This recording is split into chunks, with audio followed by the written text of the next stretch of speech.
ഇന്നത്തെ വീഡിയോയിലേക്ക് എല്ലാവർക്കും സ്വാഗതം. ഇന്ന് ഞാൻ നിങ്ങളെ കാണിച്ചിട്ടുള്ളതാണ്, പക്ഷേ അതിന് വ്യൂസൊക്കെ കുറവാണ്. ആൾക്കാർ ഇപ്പോഴത്തെ പുതിയ ആൾക്കാർക്ക് പഴയ വീഡിയോസ് ചിലപ്പോൾ കിട്ടണമെന്നില്ല. അപ്പം ഞാൻ ഇന്ന് ഉണ്ടാക്കാൻ പോകുന്നത് ഒരു ഉള്ളി സാമ്പാറാണ്. ഭയങ്കര ടേസ്റ്റാണ് ആ ഉള്ളി സാമ്പാർ. അധികം ഇൻഗ്രീഡിയൻസും വേണ്ട. പരിപ്പ്, ഉള്ളി ഇച്ചിരി കൂടുതലെടുക്കണം. അതായത് ചെറിയ ഉള്ളി, വലിയ ഉള്ളി അല്ല കേട്ടോ. വലിയ ഉള്ളിയുടെ ടേസ്റ്റ് അല്ല ചെറിയ ഉള്ളിക്ക്.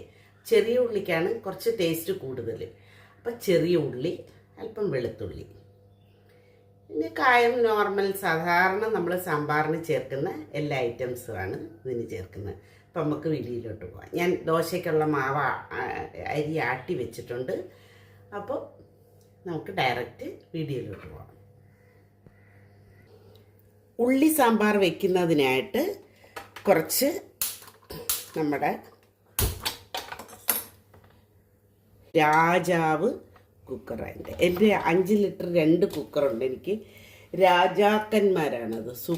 സൂപ്പർ ഒരുപാട് വർഷമായതാണ്. പക്ഷേ ഇപ്പോഴും നമ്മൾ മെയിൻ്റനൻസ് ഒക്കെ ചെയ്ത് സൂപ്പറായിട്ട് വെച്ചേക്കുന്നത്. കാരണം എന്താണെന്ന് പറയുക, ഇപ്പോഴത്തെ കുക്കറുകളിൽ നിന്നും പഴയ കുക്കറുകൾ തന്നെയാണ് എനിക്ക് നല്ലതായിട്ട് തോന്നിയിട്ടുള്ളത്. ഓക്കെ, അപ്പോൾ നമുക്ക് വീഡിയോയിലോട്ട് പോകാം. പരിപ്പ് ഞാൻ കഴുകി വെച്ചിട്ടുണ്ട്. ഇത് അടപ്പൊന്നും ഇട്ട് വെയിറ്റൊന്നും ഇട്ട് വിസിലൊന്നും കേൾപ്പിച്ച് വെക്കേണ്ട ആവശ്യമില്ല. പെട്ടെന്ന് വേവുന്ന പരിപ്പാണ്. അതായത് നല്ല നിരന്ന പരിപ്പ്. അപ്പോൾ അതൊന്നാവട്ടെ. അപ്പോഴത്തേക്കും നമുക്ക് ഉള്ളിയൊക്കെ റെഡിയാക്കി എടുക്കാം. നമ്മുടെ ദോശമാവ് കണ്ട നല്ല പരുവത്തിൽ ആയിരിപ്പുണ്ട്. കണ്ട സൂപ്പർ പരുവത്തിൽ. ഞാൻ 10 മണിക്ക് ശേഷം രാത്രിയിൽ അരിയാട്ടി വെക്കുന്നത് കേട്ടോ. അപ്പം നല്ല കറണ്ടിന് വോൾട്ടേജ് കുറവൊന്നും കാണത്തില്ല. 10 മണിക്ക് ശേഷമേ ഞാൻ എപ്പോഴും അരിയാട്ടത്തുള്ളൂ.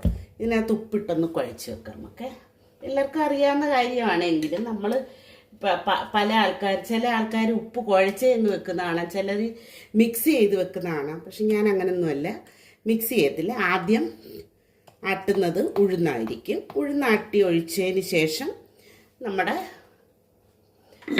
അരിയാട്ടി ഒഴിക്കും. അങ്ങനെ വെക്കും അനക്കാതെ. എന്നിട്ടാണ് ഞാൻ ചെയ്യുന്നത്. ചിലർ അപ്പം തന്നെ എല്ലാം കൂടെ മിക്സ് ചെയ്ത് വെക്കുന്നത് ഞാൻ കണ്ടിട്ടുണ്ട് പല വീഡിയോയിലും. ഞാനിങ്ങനെ വെക്കുന്നത്. അപ്പോൾ അപ്പം നല്ലപോലെ ഇതിനകത്ത് ഉഴുന്നാണ് കൂടുതലിട്ടേക്കുന്നത് കേട്ടോ. ഉഴുന്നും ഉലുവയും ഉണ്ട്. അപ്പം അരി വളരെ കുറച്ച് മാത്രമേ ഇതിനകത്ത് ആട്ടിയിട്ടുള്ളൂ. ഷുഗറുകാരെല്ലാം വളരെ ശ്രദ്ധിക്കുക, അങ്ങനെ ചെയ്താൽ നല്ലതാണ് കേട്ടോ. നമുക്ക് ഇച്ചിരി ധൈര്യത്തോടെ കഴിക്കാൻ പറ്റും. എന്നും പറഞ്ഞ് ധൈര്യം ഇല്ലായ്മയൊന്നുമില്ല, എങ്കിലും കുറച്ച് സേഫ് സൈഡാണത് കേട്ടോ. അപ്പം ഇതിനകത്ത് ഈ നമ്മുടെ പരിപ്പ് കിടന്ന് ഒന്ന് ചൂടായി വരുന്നുണ്ട്. ഞാൻ വല്ലപ്പോൾ ഉള്ളിയും റെഡിയാക്കി എടുക്കാം. നമ്മുടെ ഈ പരിപ്പ് ഏകദേശം വേവായിട്ടുണ്ട് കേട്ടോ. ഞാൻ ഇതിനെ ഇപ്പുറത്തടുപ്പിലോട്ട് ആക്കുവാണ് കേട്ടോ. ഇപ്പുറത്തടുപ്പിലോട്ട് വെച്ചിട്ടുണ്ട്. ഇതിനകത്ത് നമ്മൾ ഉള്ളി നന്നായിട്ട് വഴറ്റിയാണ് സംഭവം ചെയ്യുന്നത്. എങ്കിലേ ഞാൻ ഈ ടേസ്റ്റ് എന്നൊക്കെ പറയുന്നില്ലേ, ആ ടേസ്റ്റ് വരണമെങ്കിൽ ഉള്ളി വഴറ്റി തന്നെ ആക്കണം. അപ്പം നമുക്ക് വഴറ്റി തന്നെ എടുക്കാം. പാനെടുത്തി വെച്ചിട്ടുണ്ട്. ഇനി നമുക്ക് എന്താ വേണ്ടുന്നത്, അതൊന്ന് ചൂടാവണം.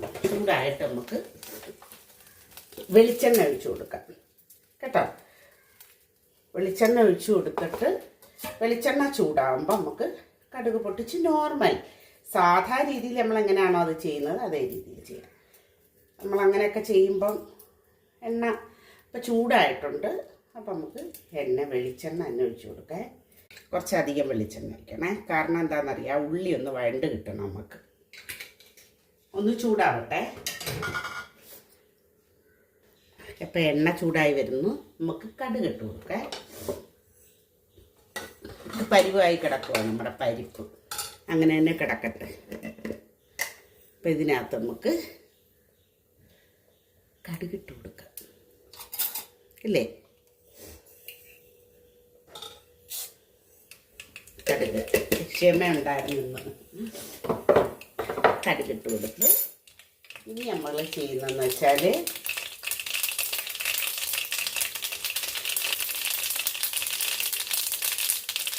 ഒന്ന് താത്ത് വെച്ച് കൊടുക്കുക. ആവശ്യത്തിനുള്ള വെളുത്തുള്ളി, ഒരു 3 എണ്ണം, 3, 6, 8 എണ്ണം, 8 അല്ലി, ഇത്രയേ ഉള്ളൂ. എന്നിട്ട് ഉള്ളി ഞാൻ റെഡിയാക്കി വെച്ചിട്ടുണ്ട്. ഇതൊന്നും കീറിയിട്ട് പോലുമില്ല, അപ്പടിയെ ഇട്ട് കൊടുക്കണം.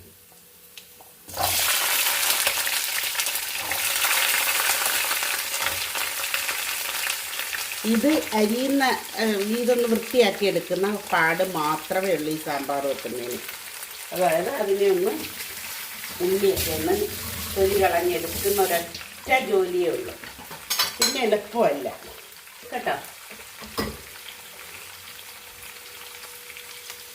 അപ്പോൾ ഇത് ഇച്ചിരി തീ കൂട്ടി വെച്ചോളൂ. നമ്മൾ പരിപ്പ് വേവിക്കാൻ ഇട്ടപ്പോൾ ഉപ്പിട്ടിട്ടില്ല കേട്ടോ. അപ്പം നമ്മൾ ഇപ്പം തൽക്കാലം ഈ ഉള്ളി വഴറ്റുന്നതിന് ഞാൻ ഇടുന്നുണ്ട്. ഇപ്പം അല്പം ഉപ്പിട്ട് കൊടുത്തു, ഒന്ന് നന്നായിട്ട് വഴളണം ഇത് കേട്ടോ. കളറൊക്കെ ഒന്ന് ചെറുതായിട്ടൊന്ന്, നമുക്കറിയാമല്ലോ ഉള്ളി വാടുന്നതിനൊരു ചെറിയ കളർ വ്യത്യാസം, ആ പരുവാവണം. ഇതാ നമുക്ക് നോക്കാം. ഇത് ഉള്ളിയുടെ കളർ മങ്ങിയത് കണ്ടോ, ഇച്ചിരി കൂടെ ആവാനുണ്ട്. ലേശം കൂടെ ആവുമ്പോൾ നമുക്ക് ബാക്കി എല്ലാ കാര്യങ്ങളും ചെയ്യാം. ഇങ്ങനെയാണിത് സാമ്പാർ. പക്ഷേ ഇതിനിച്ചിരി മല്ലിയിലയും നമ്മുടെ കറിവേപ്പിലയും ഉണ്ടെങ്കിൽ, കറിവേപ്പില എല്ലാവരും ഇടുമല്ലോ, പക്ഷെ ഇച്ചിരി മല്ലിയിലയും കൂടെ ഇട്ടാൽ സൂപ്പറായിരിക്കും. ഒരല്പം ഇത് പാടേ ഇല്ലാത്തൊരു വിഭവമാണ്, പക്ഷേ ടേസ്റ്റിയാണ് കേട്ടോ. നമ്മളിവിടെ മിക്കപ്പോഴും ഉണ്ടാക്കാറുണ്ട്. പച്ചക്കറി എല്ലാം ഇരിപ്പുണ്ട് എൻ്റെ കയ്യിൽ, പക്ഷേ ഇതിൻ്റെ ഒരു ടേസ്റ്റ് ഒരു ഡിഫറെൻറ്റ് ടേസ്റ്റാണ്. നിങ്ങളെല്ലാവരും ഒന്ന് വെച്ച് നോക്കുക. ഒരിത്തിരി സമയം ഉണ്ടെങ്കിൽ തലേന്ന് രാത്രിയിൽ ഈ ഉള്ളിയൊന്നും തൊലി കളഞ്ഞ് വെച്ചാൽ പിന്നെ പാടില്ല കേട്ടോ.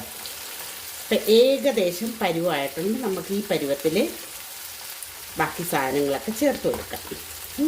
ഞാൻ ചേർത്ത് കൊടുക്കുന്ന ഐറ്റംസ് മഞ്ഞൾപ്പൊടി, സാമ്പാർ പൊടി ഇരിപ്പുണ്ട്.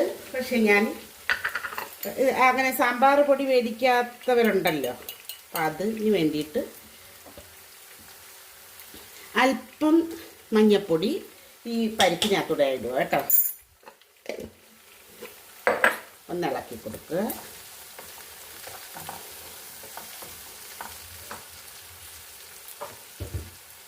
മുളക് പൊടി, കാശ്മീരി മുളക് പൊടി കേട്ടോ. ഇതാ ഇത് കണ്ടോ, ഈ സ്പൂണിന് ഒരു ലേശം കൂടി ഇട്ടേക്കാം. ഒരു സ്പൂൺ തിളുമ്പ എടുത്താൽ മതി, തുളുമ്പിരിക്കത്തില്ല അത്രയും. പിന്നെ ഒരു സ്പൂണാണ് മല്ലിപ്പൊടിയെങ്കിൽ, അല്ല നമ്മുടെ മുളക് പൊടിയെങ്കിൽ 2 സ്പൂൺ മഞ്ഞൾപ്പൊടി എടുക്കണം, അല്ല നമ്മുടെ മല്ലിപ്പൊടി എടുക്കണം. ഇത് 2 സ്പൂണാവും ഇത്. പിന്നെ ഈ അളവൊക്കെ പിന്നെ നിങ്ങളുടെ ടേസ്റ്റിനും നിങ്ങളുടെ എരിക്കും അനുസരിച്ച് എടുക്കുക. ഇത് എരി കുറഞ്ഞവർക്ക് വേണ്ടിയിട്ടുള്ളതാണ്, ഞങ്ങൾ വളരെ കുറവാണ്. പിന്നെ ഈ നമ്മുടെ ഉള്ളി വഴട്ടാനിടുമ്പോൾ പച്ചമുളക് വേണമെന്നവർക്ക് ചേർക്കാം. പച്ചമുളകും കൂടി ഇട്ട് എരി കൂട്ടണ്ടെന്ന് വിചാരിച്ച് ഞാൻ ഇടാഞ്ഞേ. ഇവിടെ വളരെ എരി കുറച്ചാണ് ഉപയോഗിക്കുന്നത്, അതുകൊണ്ടാണ്. അപ്പോൾ ഇനി നമുക്ക് ഇതിനകത്ത് ഒരു കാര്യം കൂടെ ചേർത്ത് കൊടുക്കാം, നമ്മുടെ തക്കാളി കേട്ടോ. തക്കാളി കൂടെ ചേർത്ത് കൊടുക്കാം. തക്കാളി ഓപ്ഷണലാ, വേണമെന്നുള്ളവരിട്ടാൽ മതി, വേണ്ടെങ്കിൽ ഇടണ്ട കേട്ടോ. അതുപോലെ തന്നെ മല്ലിയില ഓപ്ഷണലാ, മല്ലിയില ഉണ്ടെങ്കിൽ ഇട്ടാൽ മതി, ഇല്ലെങ്കിൽ ഇടണ്ട കേട്ടോ. ഒന്ന് വെട്ടിയിടും. ഇതൊന്ന് വഴണ്ടതിന് ശേഷം മാത്രം, നമ്മുടെ ആ പച്ചമണം മാറിയതിന് ശേഷം ഇത് കട്ട് ചെയ്തിട്ട് ഇനി അതിനെ ഒന്ന് ഇതിനകത്ത് ചേർത്തൊന്ന് വഴറ്റിയെടുക്കാം നമുക്ക്. ഇതിനകത്തുനിന്നൊരു വെള്ളം ഇറങ്ങുമല്ലേ. ഇപ്പോൾ ഒരു നല്ല പരുവായിട്ടുണ്ട്. പിന്നെ ഈ പരിപ്പ് വേവുന്ന ഒരു പകുതി വേവുന്ന സമയത്ത് വേണമെങ്കിൽ നമുക്ക് കായത്തിൻ്റെ കട്ട ഇടാം കേട്ടോ. ഇല്ലെങ്കിൽ അവസാനം ഈ സമയത്ത് നമുക്ക് കായപ്പൊടി ഇട്ടാലും മതി. കായത്തിൻ്റെ കട്ടയാകുമ്പോൾ കുറച്ചും കൂടെ എഫക്റ്റാണ്.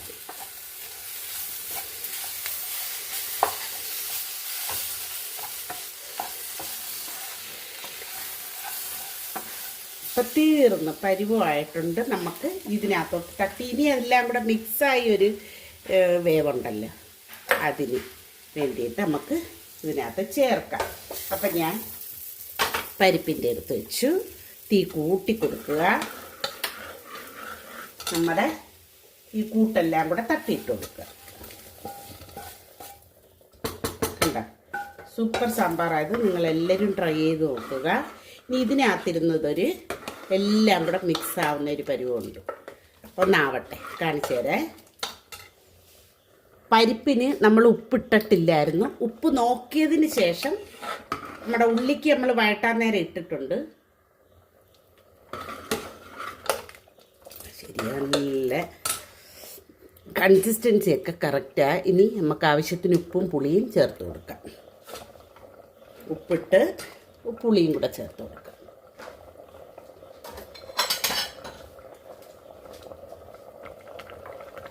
പുളിയും കൂടെ ചേർത്ത് കൊടുക്കാൻ ആവശ്യത്തിന്. പുളി കൂടുതൽ ചേർക്കുന്നവരാണെങ്കിൽ പുളി കൂടുതൽ ചേർക്കണം. നിങ്ങളുടെ ആവശ്യത്തിനനുസരിച്ച് പുളി ചേർക്കുക. നമുക്കിനി ഒന്ന് ടേസ്റ്റ് നോക്കാം എങ്ങനെ ഉണ്ടെന്ന്. നല്ല സൂപ്പറാണിത് കേട്ടോ. കഴിച്ചു നോക്കണം അതുണ്ടാക്കി. അധികം ബഹളങ്ങളൊന്നും ഇല്ലാത്ത നല്ല സൂപ്പറായിട്ടുണ്ട്. ഇനി ഈ അവസരത്തിൽ നമുക്ക് നമ്മുടെ കായപ്പൊടിയും കൂടെ ചേർക്കാം. ഞാൻ സാധാരണ സാമ്പാർ വെക്കുമ്പോൾ കായമാണ് ചേർക്കുന്നത്, കട്ടയാണ് ചേർക്കുന്നത്. ഇപ്പോഴത്തെ നമുക്ക് നമ്മുടെ കായപ്പൊടി ഇട്ട് കൊടുക്കാം. ഒരു നുള്ളും കൂടെ ഇടാം, മതി. ഇനി ഒരാളും കൂടെ ഉണ്ട് ഇടാൻ, ഉലുവപ്പൊടി, അതും കൂടെ ഇട്ട് കൊടുക്കാം. ഇനി ചേർക്കേണ്ടതെന്ന് എന്തുവാന്ന് ഞാൻ പറഞ്ഞു തന്നല്ലോ. കറിവേപ്പിലയും ഒരു നുള്ള് ഉലുവപ്പൊടി ഇട്ട് കേട്ടോ. നമ്മുടെ കറിവേപ്പിലയും മല്ലിയിലയും അതുകൂടെ ഇടണം. അതൊന്ന് കഴുകിയെടുക്കട്ടെ. നമുക്ക് മല്ലിയിലയും കറിവേപ്പിലയും കുറച്ച് മതിയേ, ഒരുപാട് വേണ്ട. നമ്മുടെ കറിവേപ്പിലയും കൂടെ അങ്ങ് വെട്ടിയിട്ടേ ഒന്നിച്ചെടുത്താറിനെ. അപ്പം വേണമെന്നുള്ളവർക്ക് ഇതിന് കടുവറുത്ത് ചേർക്കാം. നമ്മൾ ആദ്യം കടുകൊക്കെ പൊട്ടിച്ചത് കൊണ്ട് ഞാൻ ചേർക്കുന്നില്ല കേട്ടോ. വേണമെന്നുള്ളവർക്ക് ചേർക്കാം, അടിപൊളിയാണ്. ഇതാ കണ്ടല്ലോ. അപ്പം കണ്ടാൽ എല്ലാ ഐറ്റംസും ഉള്ളതായിട്ട് നമുക്ക് തോന്നുകയും ചെയ്യും. അപ്പം എല്ലാവരും ഇതേ കണക്ക് വെച്ച് നോക്കി ഫീഡ്ബാക്ക് അറിയിക്കുക. എൻ്റെ കയ്യിൽ സാമ്പാർ ഇരിപ്പുണ്ടായിരുന്നു, പക്ഷേ നിങ്ങളെ കാണിക്കാൻ വേണ്ടിയിട്ടാണ് ഞാനിത് ഉണ്ടാക്കിയത്. അപ്പം ഇതേ കണക്ക് സാമ്പാർ വെച്ചിട്ട് ഫീഡ്ബാക്ക് അറിയിക്കുക. എങ്ങനെയുണ്ട്, ടേസ്റ്റ് ഉണ്ടായിരുന്നോ? ഓക്കെ. അപ്പം നമുക്ക് ദോശയും കൂടെ ഉണ്ടാക്കാം. ദോശക്കല്ലിൽ നമ്മൾ നല്ലെണ്ണ തന്നെ പുരട്ടണം കേട്ടോ. അതിന് ഭയങ്കര പ്രത്യേകം, നല്ലപോലെ ഇളവി വരികയും ചെയ്യും. നല്ലതാണ്. ഞാൻ അത്ര വലുതല്ല ഉണ്ടാക്കുന്നത്, വലിപ്പം കുറഞ്ഞ ദോശ ഉണ്ടാക്കുന്നത്. മസാല ദോശയ്ക്കൊക്കെ പറ്റിയ മാവാണിത് കേട്ടോ. അപ്പം നമുക്ക് കല്ല് ചൂടായിട്ടുണ്ട്, ദോശയ്ക്ക് ഒഴിച്ചു കൊടുക്കാം. ഞാനൊരു തട്ടുദോശ പരുവത്തിലാണ് ഉണ്ടാക്കുന്നത് കേട്ടോ. തട്ടുദോശയില്ലേ, അപ്പോൾ അതൊക്കെ ആ ഒരു പരുവത്തിലാണ് ഞാൻ ഉണ്ടാക്കുന്നത്. കറക്റ്റ്, അതായത് ഇച്ചിരി ലൂസായിട്ടാണ് മാവ് ഞാൻ റെഡിയാക്കി വെക്കുന്നത്, കട്ടിക്കല്ല. ഈ മാവ് വെച്ച് സൂപ്പറായിട്ട് നമുക്ക് മസാല ദോശ ഉണ്ടാക്കാം. മസാല ദോശ ഉണ്ടാക്കണമെങ്കിൽ അറിയാമല്ലോ നിങ്ങൾക്ക്, ഷുഗർകാർക്ക് മസാല ദോശയ്ക്ക് എന്ത് കാര്യം. അപ്പം അത് പറഞ്ഞിട്ട് കാര്യമില്ല. വേണമെങ്കിൽ വല്ലപ്പോഴെങ്ങാനും ഒരു 2-3 മാസം കൂടുന്തോറും ഒന്ന് ട്രൈ ചെയ്യുന്നതുകൊണ്ട് കുഴപ്പമൊന്നുമില്ല കേട്ടോ. ഇപ്പം കണ്ടല്ലേ നമ്മുടെ ദോശ നല്ല പരുവത്തിലായിരുന്നു ദോശ. അപ്പോൾ ഈ ദോശയും കൂടെ ചുട്ടാൽ നമ്മുടെ സൂപ്പറായി. അപ്പോൾ കണ്ടല്ലോ എൻ്റെ ദോശ പരിവം കണ്ടല്ലോ, മാവ് കണ്ടു. ഇത് വളരെ എളുപ്പത്തിൽ ഉണ്ടാക്കാൻ പറ്റുന്ന ഒരു സാമ്പാറാണ്. കണ്ടാൽ എല്ലാ പച്ചക്കറി ഐറ്റംസും ചേർത്ത കണക്കൊരു ഒരു സാമ്പാറും, പക്ഷേ ടേസ്റ്റിലാണെങ്കിൽ സൂപ്പർ ടേസ്റ്റ്. അത് ആ കൊച്ചുള്ളിയുടെ ടേസ്റ്റാണ് ഇതിനകത്ത് എടുത്തു വരുന്നത്. സൂപ്പറാണ് കേട്ടോ. നിങ്ങളൊരു പ്രാവശ്യമെങ്കിലും ഇതേ കണക്കൊന്ന് ട്രൈ ചെയ്യുക, ഫീഡ്ബാക്ക് അറിയിക്കുക. നമുക്ക് അടുത്ത വീഡിയോ ആയിട്ട് കാണാം. ബൈ.